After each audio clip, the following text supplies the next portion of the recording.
Olá pessoal, bem-vindo à aula 7. Nessa aula 7 nós vamos continuar vendo teoria dos jogos e na aula 7.1 em particular eu vou dar mais detalhes sobre equilíbrio de Nash, tudo bem? E na aula 7.2 eu vou falar de Pareto, eficiência dentro da teoria dos jogos, tá? Então vou mostrar vários exemplos dentro dessa aula aqui também. Eu acho que ela está muito interessante e vou mostrar como obter o equilíbrio de Nash nos jogos que possuem equilíbrio, tá? Um ou mais. São os algoritmos para a obtenção do Nash. É muito importante vocês conhecê-los. Tá ok?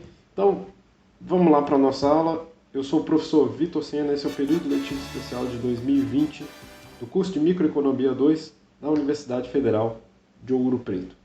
Então, partindo aqui para a nossa aula 7, eu vou dividir essa aula aqui na parte de introdução e de equilíbrio.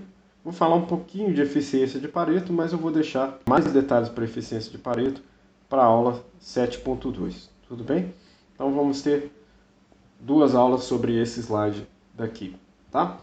Bom, para ver o equilíbrio de Nash, vamos analisar novamente o jogo do dilema dos prisioneiros, tá? O jogo do dilema dos prisioneiros é importante por ter um equilíbrio de Nash dado por estratégias dominantes, tal como nós vimos na aula 6. Trair é a estratégia dominante para ambos os jogadores nesse jogo, tá? Então nós temos aqui o prisioneiro 1, nas colunas o prisioneiro 2, né? Nós vimos que se o prisioneiro 1 está cooperando, né, o melhor é para o prisioneiro 2 trair, pois ele fica com payoff de 3 ao invés de 2, né? Mas se o prisioneiro 2 está traindo, é melhor para o prisioneiro 1 trair também, pois ele fica com 1 ao invés de ficar com 0. Dado que o prisioneiro 1 está traído, é melhor para o 2 confirmar essa traição, pois senão, se ele ficasse sozinho, ele ficaria com payoff de 0. Tá ok? E esse é o equilíbrio de Nash desse dilema dos prisioneiros. Tá? Vou mostrar mais detalhes daqui a pouquinho. Então, o equilíbrio de Nash no dilema dos prisioneiros é o par de ações trair e trair. No entanto, esse equilíbrio não atende a uma noção de eficiência comum na economia, que é a eficiência de Pareto. Tá? E isso contrasta com aquela lição do Adam Smith sobre o laissez-faire, né? O que o Adam Smith dizia? O Adam Smith dizia que se cada um dos participantes da economia perseguisse seus próprios interesses, o resultado geral seria mais vantajoso para todas as pessoas. Ou seja, os consumidores perseguindo a maximização de utilidade e os produtores perseguindo a maximização de lucro. Adam Smith não disse com essas palavras, né? Mas hoje em dia entendido dessa forma. Se cada um deles estivesse perseguindo esses interesses, nós teríamos o melhor resultado geral possível. Então, aqui no jogo do dilema dos prisioneiros, a contradição é que indivíduos perseguindo seus próprios interesses, ou seja, indivíduos racionais maximizando seus payoffs, alcançam um resultado não eficiente de Pareto. Tudo bem? No sentido de que ambos poderiam estar melhor, né? Vou definir eficiência de Pareto na aula 7.2 daqui a pouco, mas guardem isso aqui. Tá? O paradoxo do dilema dos prisioneiros é que o resultado de payoff no equilíbrio, aquele 1 para o primeiro jogador e 1 para o segundo jogador, ambos jogadores poderiam estar melhor caso eles cooperassem um com o outro. Tá? Vamos lembrar aqui da matriz, né? Na cooperação, cada um dos jogadores ganharia 2. Tá? O jogador 1 ganharia 2 e o jogador 2, que é o prisioneiro 2, ganharia 2 também. Então eles acrescentariam mais 1 para os dois jogadores, ou seja, ambos melhoram. Tá? Bom, assim como nós vimos no caso do equilíbrio instável de cartel, vocês podem lembrar das aulas 5, né? Em particular da 5.2, o que atrapalha o resultado de cooperação é a tentação de obter um pouco mais de pontos ao trair sozinho. Então existe uma tentação em ganhar um pouco mais. A cooperação é boa para ambos? É. A cooperação dá mais payoff do que o equilíbrio de Nash, que acabou resultando aqui nessa célula 1,1? É. Porém, ao estar nesse ponto aqui, cada um dos prisioneiros tem incentivo a delatar o colega e sair logo da prisão. Né? No caso aqui, obter um payoff 3. Tudo bem? É como naquela situação de cartel. A empresa pode desviar um pouquinho do equilíbrio de cartel, do equilíbrio de coalizão, e obter uns lucros um pouco maiores.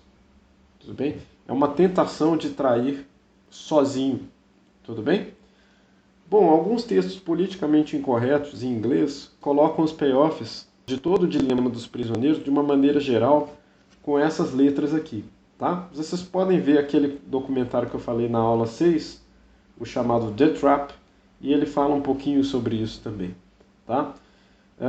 Então, isso aqui é para ressaltar que não importa os payoffs ali dentro do jogo para definir um dilema dos prisioneiros, tá? Você tem cooperação, você tem traição, cooperação e traição. O ponto é que cooperar sozinho é sempre o pior resultado. E isso faz um dilema dos prisioneiros. É o chamado sucker payoff. Tudo bem? Você cooperar sozinho, você está pagando um payoff do otário aqui. Cooperar quando o outro está traindo, o primeiro jogador fica com S. Tá? E o melhor resultado possível é aquele resultado de tentação, temptation, tudo bem?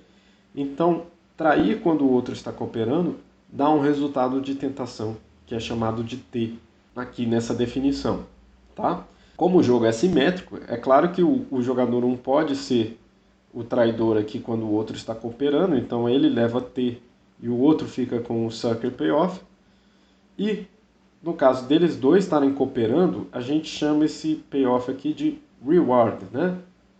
É a compensação por estar cooperando, então é o payoff R. E no caso dos dois estarem incorrendo na estratégia dominante, que é trair, né? Eles ficam com o payoff P, que é o payoff de punição, punishment payoff.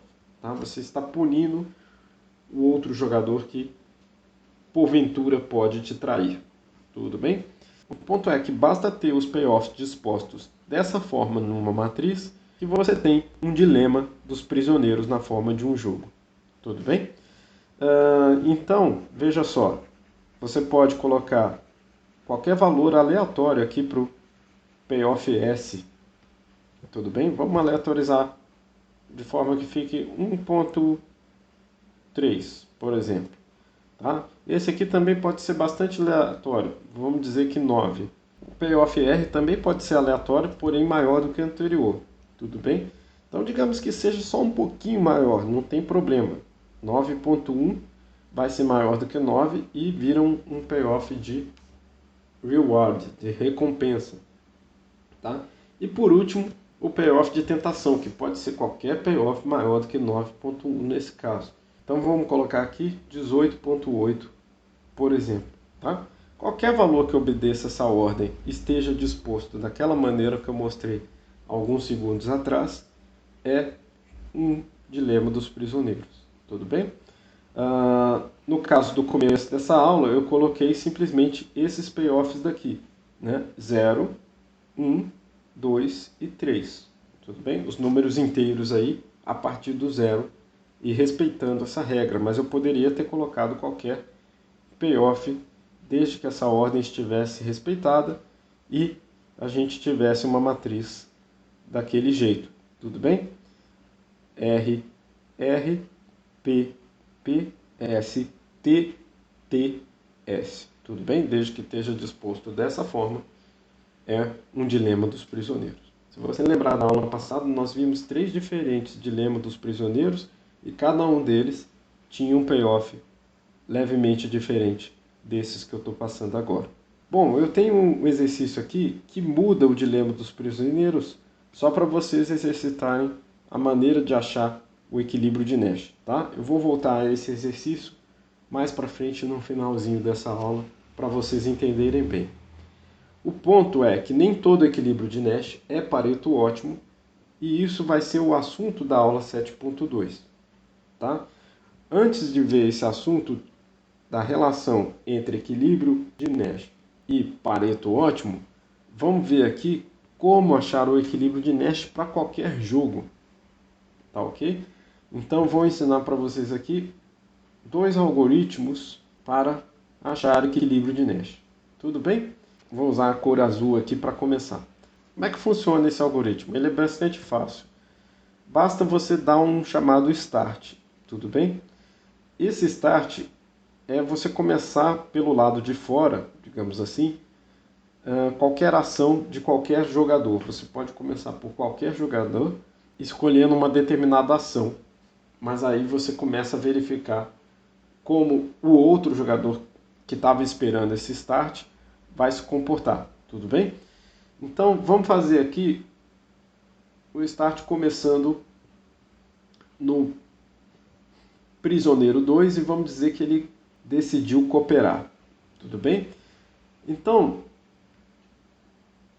se o prisioneiro 2 decidiu cooperar, é a vez do prisioneiro 1 decidir se ele vai cooperar e trair, tudo bem? Então, nesse algoritmo nós temos que escolher e sublinhar. Você pode sublinhar, circular, marcar de outra forma, mas você tem que marcar a melhor resposta, tudo bem? Ou melhor, o payoff da melhor resposta. Então nós temos aqui, se o prisioneiro 2 está cooperando, o 1 pode cooperar ou trair. Se ele cooperar, o seu payoff será 2. Se ele trair, o payoff será 3. Então, a melhor resposta é escolher trair e o payoff melhor é 3. 3 maior que 2. São payoff de tentação, lembra? E aí você continua resolvendo esse jogo. Você sublinhou esse payoff 3. Então o jogador, o prisioneiro 1 está escolhendo trair. Dado que o prisioneiro 1 está escolhendo trair, você tem que agora passar para o outro jogador novamente. O jogador que tinha dado o start no jogo, tá bom? E aí você vai analisar. Se o prisioneiro 1 está traindo, para o 2 é melhor cooperar ou trair. Se ele cooperar, ele vai ficar com 0. Se ele trair, ele vai ficar com 1. 1 é maior do que 0, então a melhor resposta dele é trair, ou seja, ficar com payoff de 1 aqui no caso. Então eu sublinho o payoff 1, tá? Bom, mas se a melhor resposta do jogador 2, do prisioneiro 2, é trair, eu tenho que analisar novamente o prisioneiro 1. Ao trair, eu estou nessa coluna daqui, na coluna direita, e o jogador 1 fica com as opções 0 ou 1. 0 ao cooperar, 1 ao trair. Como trair dá um valor de payoff maior do que 0, então ele vai escolher trair. Eu posso sublinhar o payoff do jogador 1 nessa parte aqui. Tudo bem? O algoritmo consegue achar o equilíbrio de Nash sempre que eu consigo sublinhar 2 payoffs numa mesma célula. Tudo bem? Ou, para mais jogadores, todos os payoffs de uma mesma célula. No caso aqui, como são 2, é bem fácil. Se eu sublinhei 2 payoffs, é porque eu encontrei o equilíbrio de Nash. Então guardem isso, né? 2 payoffs sublinhados numa mesma célula formam um equilíbrio de Nash para um jogo de 2 jogadores. E repare também que eu precisei começar por algum lugar. Na verdade, eu poderia ter começado em qualquer lugar, tudo bem?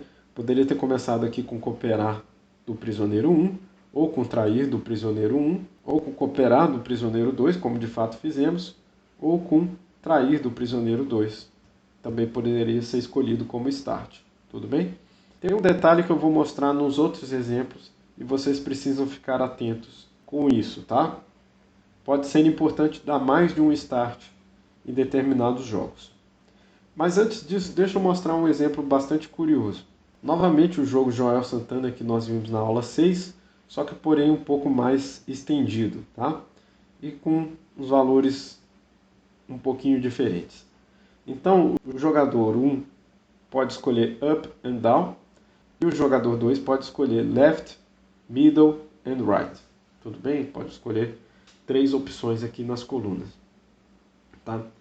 Bom, é interessante reparar uma coisa. Sempre que a gente tem isso, a gente já definiu a estratégia dominante, mas aqui eu posso mostrar com vocês em mais detalhe. Repare que para o jogador 1, down tem sempre um payoff maior do que a opção up. Tá? Então aqui na primeira coluna é 7 ao invés de 3, na coluna do meio é 2 ao invés de 0 e na coluna da direita é 8 ao invés de 5. Tudo bem? Então, bem interessante que qualquer coisa que o jogador 2 escolha, a melhor resposta do jogador 1 está em down. Tudo bem? Então é bem interessante, eu posso começar o start desse jogo aqui com o up do jogador 1. Tá? Então vamos ver aqui, ó. Se o jogador 1 escolhe up, estou do lado de fora ainda, e ainda não circulei ou sublinhei nenhum payoff.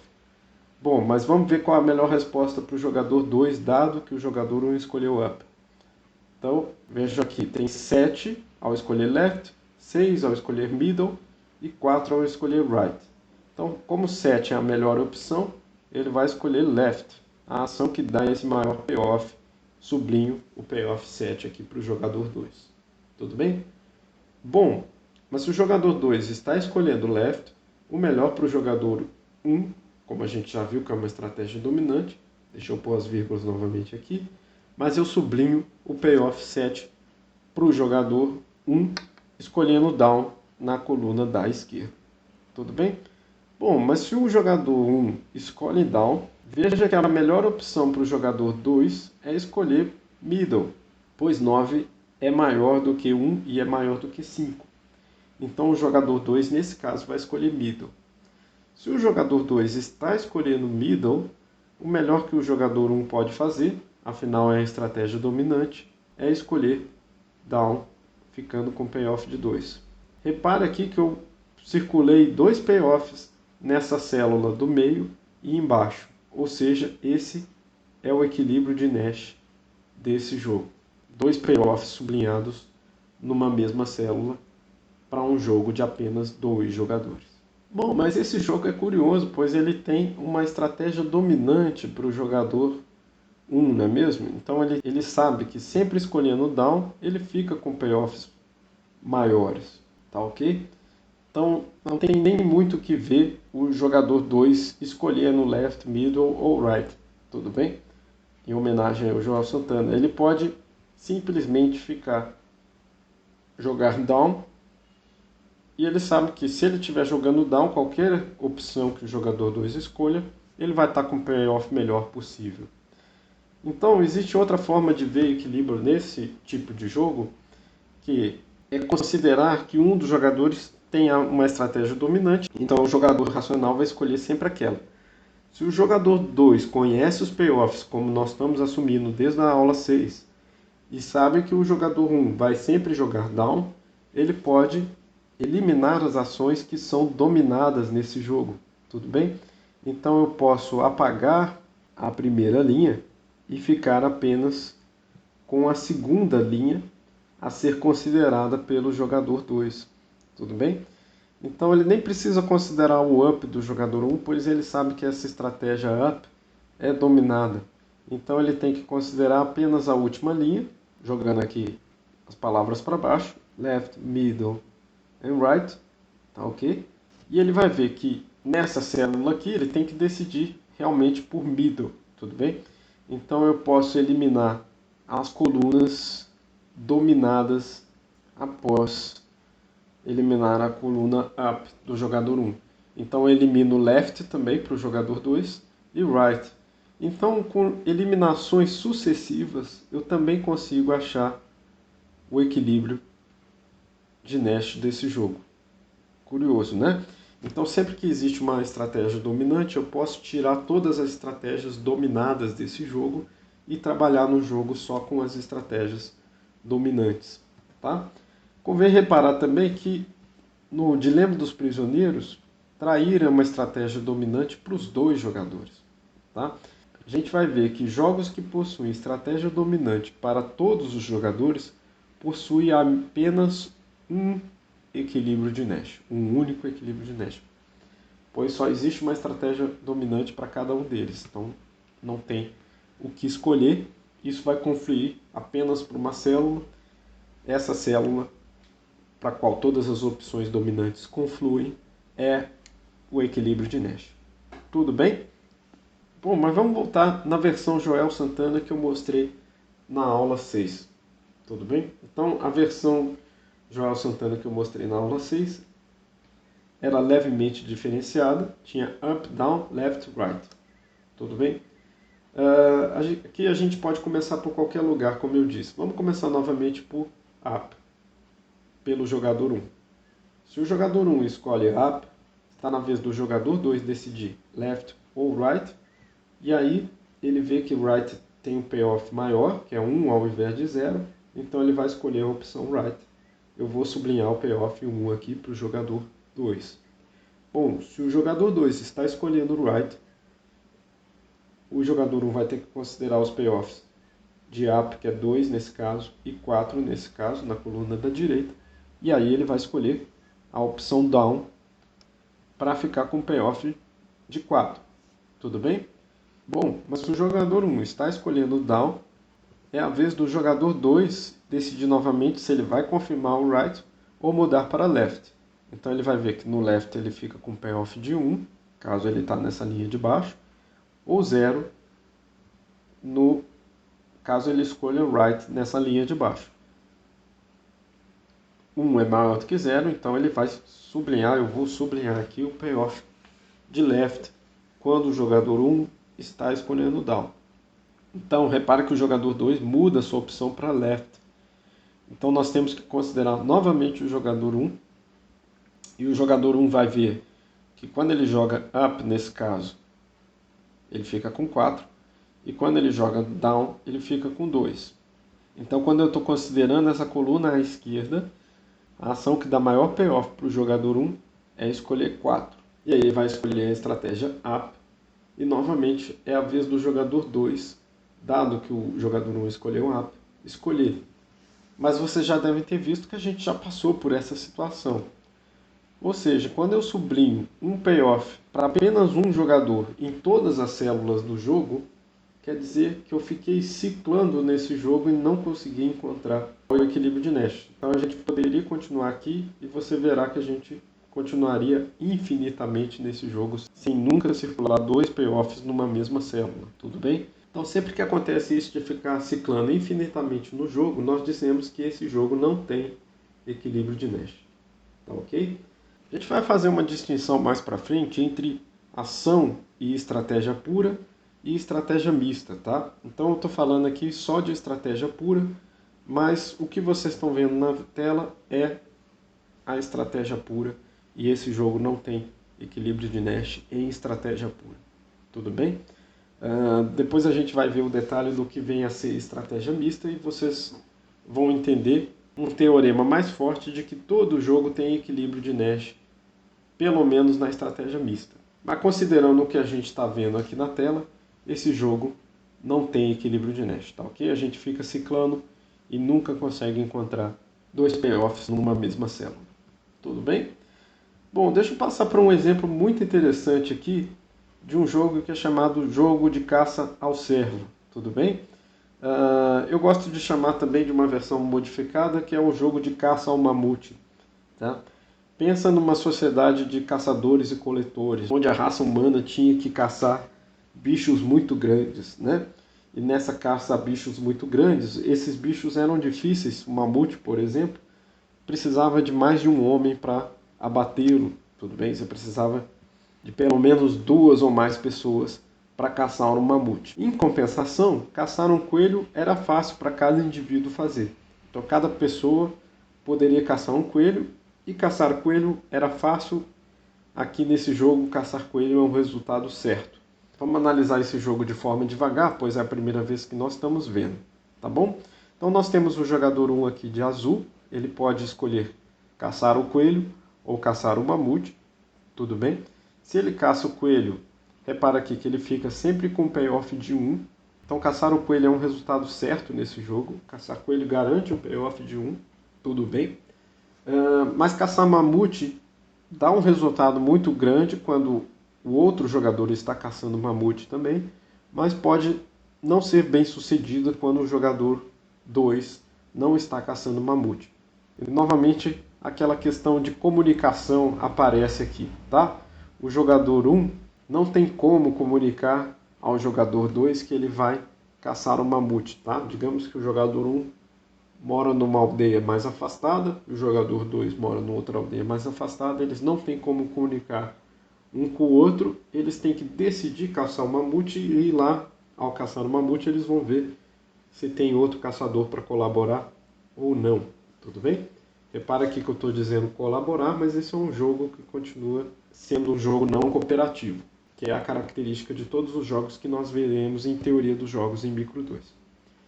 Bom, mas repare de novo esse payoff aqui. Ao caçar o mamute, quando o jogador 2 está caçando o coelho, o jogador 1 fica com 0. Mas se o outro jogador estiver caçando o mamute, ele fica com 8.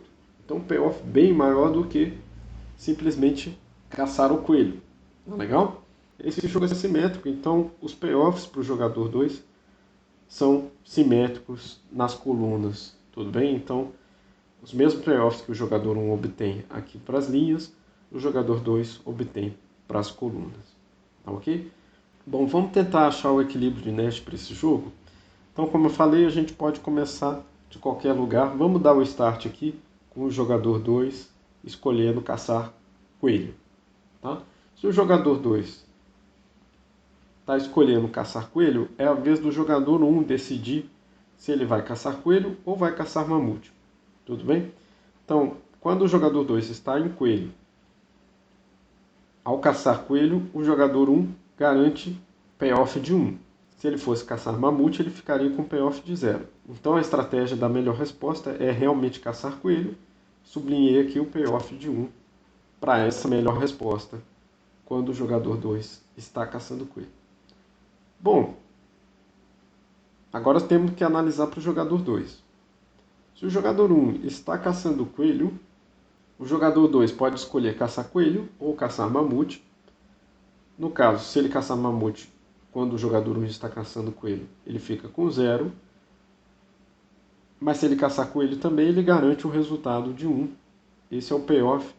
Então, ele confirma e vai escolher a opção, a ação caçar coelho. Repare aqui que eu marquei 2 payoffs numa mesma célula. Então, eu encontrei o equilíbrio de Nash desse jogo. Tudo bem? Bom, mas olha só. Esse jogo é curioso e nós precisamos tomar cuidado com uma questão dele. Repare que eu dei o start com o jogador 2 caçar coelho e parei nessa própria coluna aqui, não precisei circular muito nessa matriz, pois a melhor resposta do jogador 1 era caçar coelho, e eu confirmei que, dado que o jogador 1 estava caçando coelho, a melhor resposta do jogador 2 era também caçar coelho. Mas se eu tivesse feito o start na coluna mamute, vamos ver o que ia acontecer. O jogador 1 teria que analisar caçar coelho e caçar mamute. Aí ele veria que caçar mamute dá um payoff de 8, quando o jogador 2 também está caçando mamute. E caçar coelho só forneceria, nesse caso, um payoff de 1. Ou seja, a melhor resposta aqui é caçar mamute quando o outro jogador está caçando mamute também.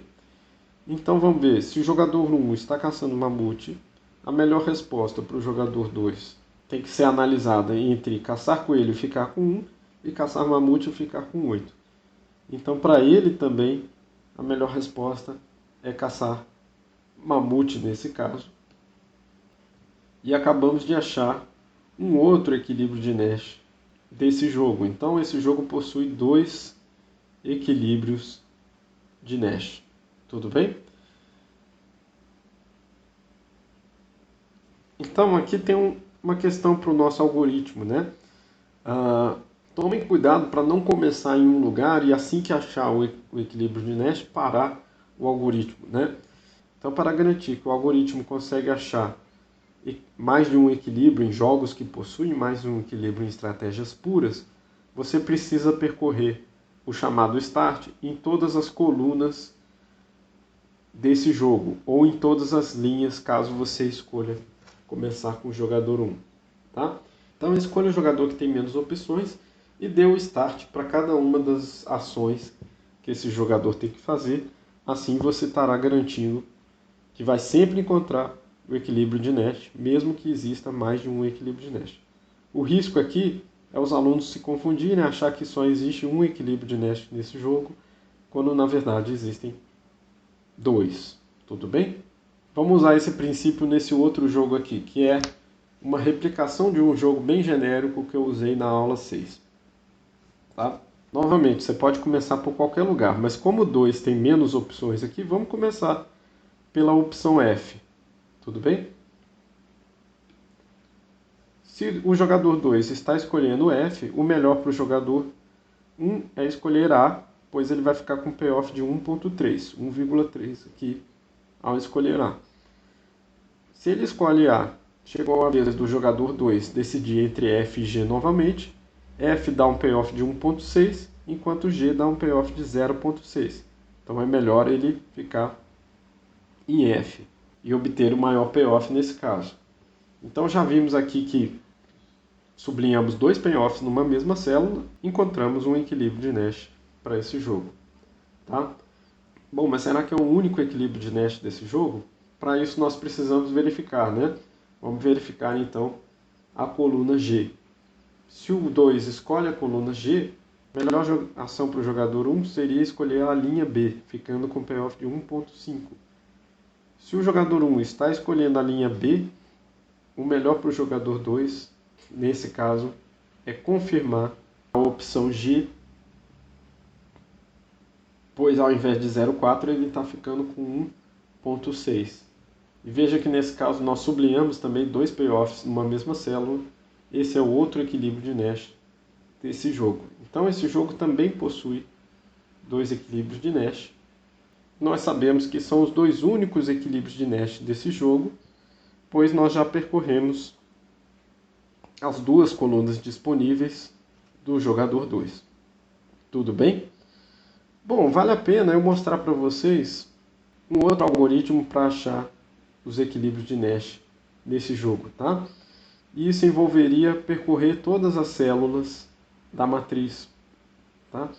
E verificar se não existe incentivo a desvio. Então isso vai de preferência de cada aluno. Esse jogo aqui possui 1, 2, 3, 4, 5, 6 células. Afinal é uma matriz 3×2, tudo bem? E você pode percorrer todas essas células, marcar todas essas células e verificar se existe incentivo a desviar num formato de cruz, mais ou menos assim, tá? Então na célula 1 você verifica se existe incentivo, na célula 2 você também verifica, sempre nesse formato de cruz na matriz, tá? Na 3 você verifica se tem incentivo para cada um dos jogadores, na 4 também, tá? Na 5 você tem que fazer isso também, e na 6 também. Vamos ver como é que isso funciona para ficar mais inteligível, tá? Então vou começar ali pela primeira célula desse jogo, pela primeira célula dessa matriz. Então verifique aqui, ó. O jogador 1 precisa escolher nas linhas, né? Existe incentivo para ele desviar e escolher alguma outra ação aqui, dado que ele está com 1.3 nessa primeira e ele tem 9 e 8 aqui, existe incentivo para ele desviar? Se a resposta for não, você continua naquela célula investigando, tudo bem? Bom, e veja para o jogador 2. Existe incentivo, sempre aqui na linha, tá? Para o jogador 2 desviar, ele está com 1.6, vai ficar com 0.6. Então, se a sua resposta for não, você respondeu não para os dois jogadores, você não tem incentivo a desviar, então essa célula daqui é um equilíbrio de Nash. Tudo bem? Para ficar bastante claro, vamos investigar a célula que eu estou chamando de 2 aqui, e vamos investigar a 3 e a 4. Tudo bem? Então, ao investigar a célula 2, você vai ver para o jogador 1, perguntar se existe incentivo a desviar. Incentivo a desviar é ver se você encontra um payoff maior nessa coluna. No caso aqui, 1.5 é um payoff maior.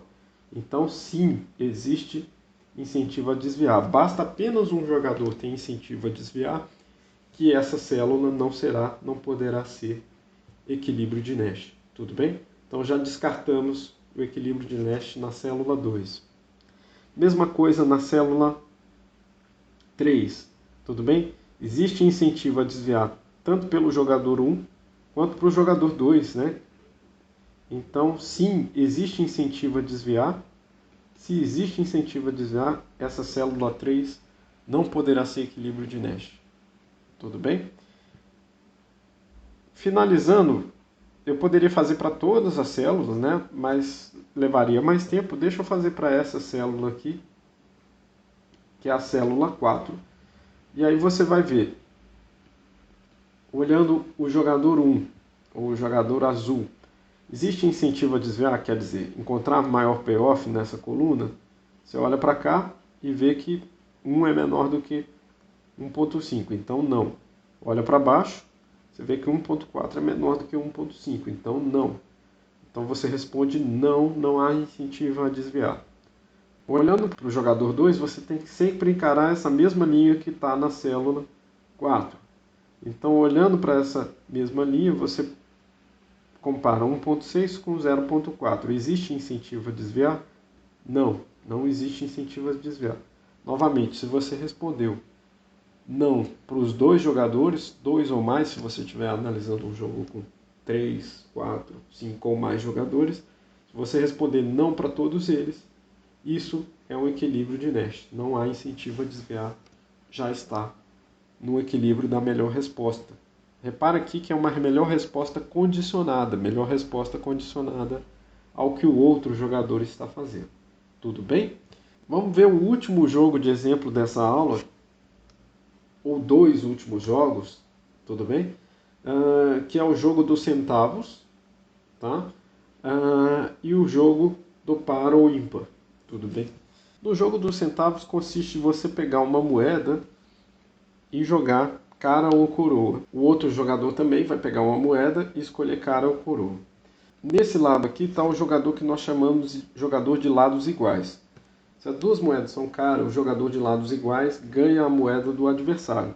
Se as duas moedas são coroa, o jogador de lados iguais também ganha a moeda do adversário.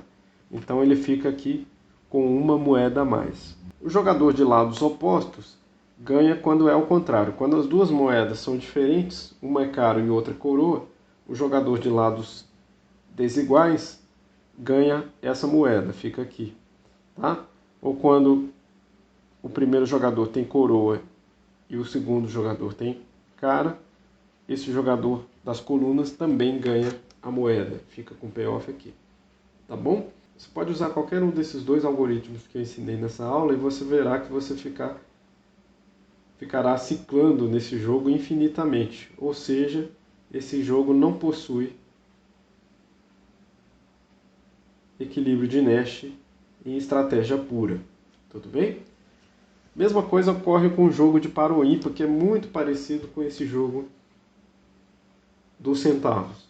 Tá? Um dos jogadores é o jogador de número par, e no par ou ímpar você escolhe com uma mão ou duas qual número você vai fazer, 1, 2, 3, 4, 5 ou 0, e o outro jogador vai ser o jogador ímpar e também vai escolher com a mão dele se ele quer 0, 1, 2, 3, 4 ou 5.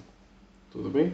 Se o número da soma dos dedos das duas mãos der par, o jogador azul ganha. Se der ímpar, o jogador vermelho ganha. Tudo bem? Então, par com par dá par e o jogador par ganha o payoff de 1 aqui.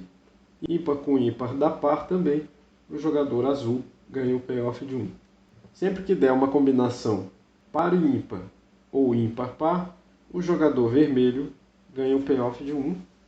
E vocês vão ver que também nesse jogo você vai ficar ciclando infinitamente, não vai encontrar o equilíbrio de Nash para esse jogo. Tudo bem? Você nunca acha o equilíbrio de Nash de estratégia pura. Tá ok? Bom, façam vários exercícios. Deixa eu falar o finalzinho aqui, ó. Um exercício que eu falei. Eu mudei um pouquinho esse dilema dos prisioneiros, ou seja, já não é mais o dilema dos prisioneiros propriamente dito, tá? Aí existe uma questão, o que eu faço quando eu tenho payoffs iguais, tudo bem? Você precisa investigar aí. Eu vou dar a dica aqui para a aula não se estender muito, mas quando você tem payoffs iguais, você tem que sublinhar esses dois payoffs iguais, tá? Tentem achar o equilíbrio de Nash nesse jogo modificado aqui, do dilema dos prisioneiros, para exercitar se você está conseguindo achar mesmo o equilíbrio de Nash nos jogos. Tudo bem? Vejo vocês na aula 7.2, onde eu vou falar de eficiência de Pareto para a teoria dos jogos. Então até lá. Tchau, tchau.